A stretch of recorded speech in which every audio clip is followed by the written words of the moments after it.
What's happening, everyone? TomGorian here, and welcome to the final race of F1 22. This is the RFL Season 9 finale. It's the Saudi Arabian Grand Prix, the season finale of Season 9 of Racing Formula League on F1 22. And this is the last race on F1 22 before the new game comes out literally on Tuesday, and I'm in a rush to try and get this video done before the new game literally comes out. Make sure you like, share, comment and subscribe for all F1 23 content as we get ready to jump to the new game when it comes out on Tuesday, June 13th for the Champions Edition. But we're not on Tuesday, we're on Sunday as of this recording, so we have got to literally deal with this race, this league race, this final league race on F1 22 around Saudi Arabia. The permutations are as follows. Well, I mean, there's no permutations as far as I'm concerned.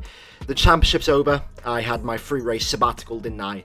And I am now officially out of the drivers and the constructors championships. However, I can still try and get 4th place because this race is double points. Now, if you've been following along with the series, there would be a sprint race. However, my Elgato crashed, so we're just getting straight into it today. Literally, with the main race, the sprint race, literally, it was a disaster. Literally, I didn't even make it through one fucking corner before getting wing damage, and now I'm starting 11th.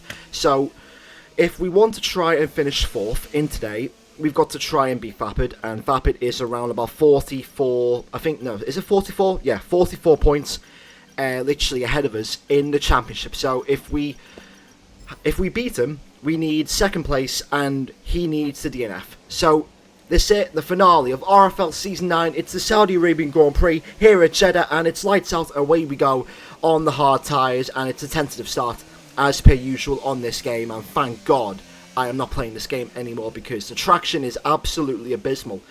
Entering 10-1, literally just the 4th in this first lap is, per usual. Try and survive. Literally, I'm driving to survive the first lap of this race because anything can happen as So Fresh or So Shit in the McLaren goes wide and we go around the outside and we mug them off and we get 1 position, so P9, at the start of this race. So, literally, the full process heading in towards this race is pretty much simple. Just try and just stay out of danger, try not to crash, and just try and not get any wardens. Speaking of danger, here comes the moving chicane. F1 Checo, he literally went wide, hit a wall, and now he's getting mugged off by me and Angelo.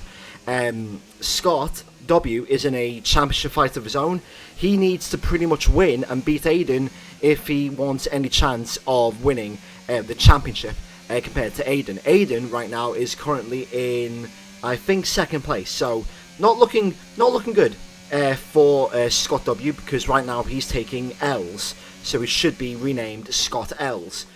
Speaking of L's, Angelo just took an L down the inside as we overtake him in towards the final corner. He tried to fight back, but he's just been so shit on this game and he's got no straight line speed whatsoever. Speaking of straight line speed, DRS assistance, that helped me quite a lot throughout this race, considering the fact that literally within the next 3-4 laps I built a 1.5 gap to Angelo, and I was using Scott and Vapid ahead to literally just get in the DRS and gain the extra 10 mile an hour that the DRS provides.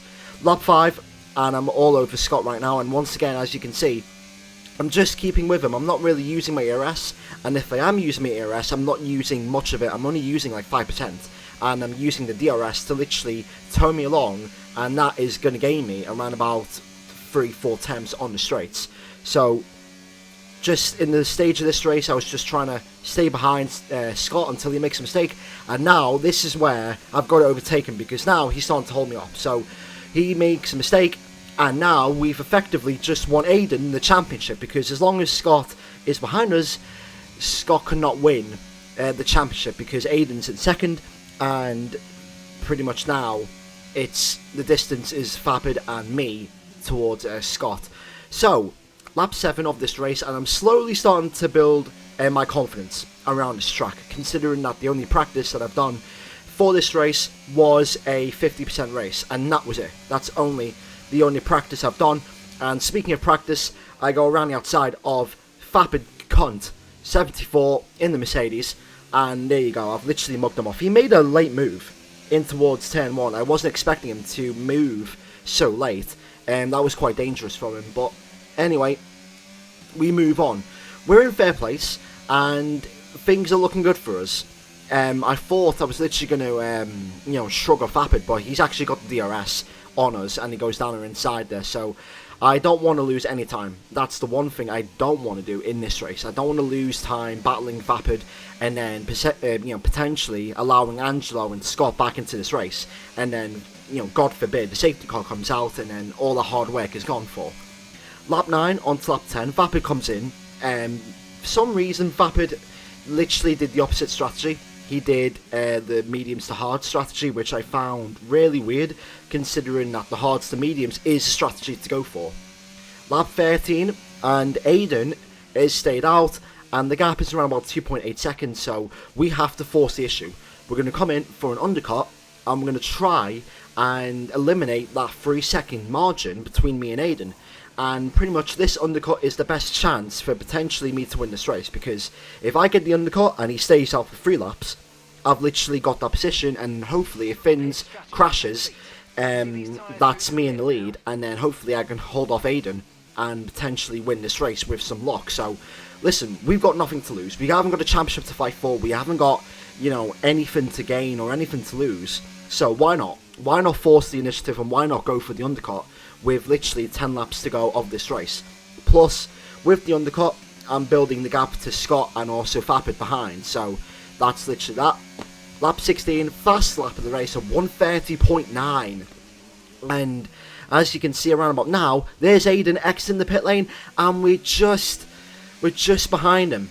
So we have managed to somehow eliminate that 3-second gap, and now the gap between me and the Aston Martin is around about 8 tenths, and he's on cold tyres. So now we're just behind him. We're just keeping our DRS, as Finns, the race leader, sets a 30.7. So realistically, we're doing similar lap times, but only our fastest lap is literally 2 tenths behind Finns in the lead, as we go down the inside of his teammate Aiden 66, and now the championship is now swung. Well, I mean, it's not really swinging in Scott's favour, because Scott needs to finish ahead of Aiden in order for Scott to win the title, and Aiden would need to pretty much DNF, because it's double points.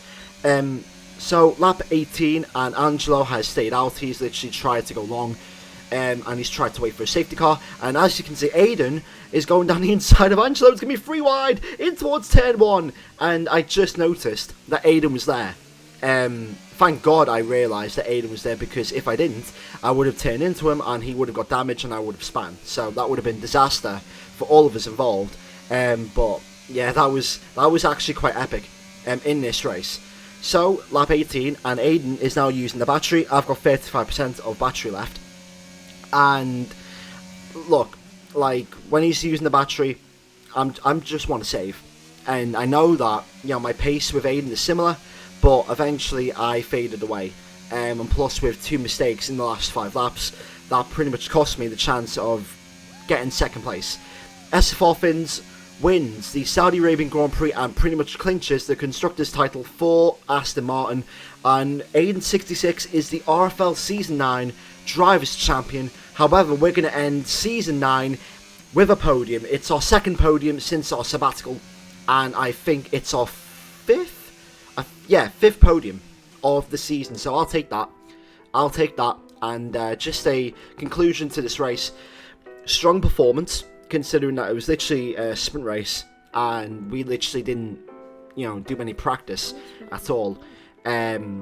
Saudi Arabia has been a very good circuit for me. I feel really good around Saudi Arabia, on a wheel, that is, especially in Sector 1, and my pace around Saudi has always been good, especially last season when I took pole position.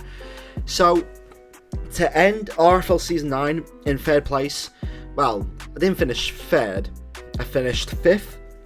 Is not bad, but the first half of the season was really my strongest moments of the season, where I got pole in Italy, I won in France, got a podium at Zandvoort, and also I was doing well at Silverstone, but the second half really let me down. But to end the season with 2 podiums, I'm happy with that. So that's that for the Saudi Arabian Grand Prix. Apologies if it's a short video. My Elgato literally corrupted in qualifying. So that's that for RFL Season 9 and F1 22. Thank goodness this game is over and I can move on to F1 23, and I think a lot of you guys can agree with me on that statement.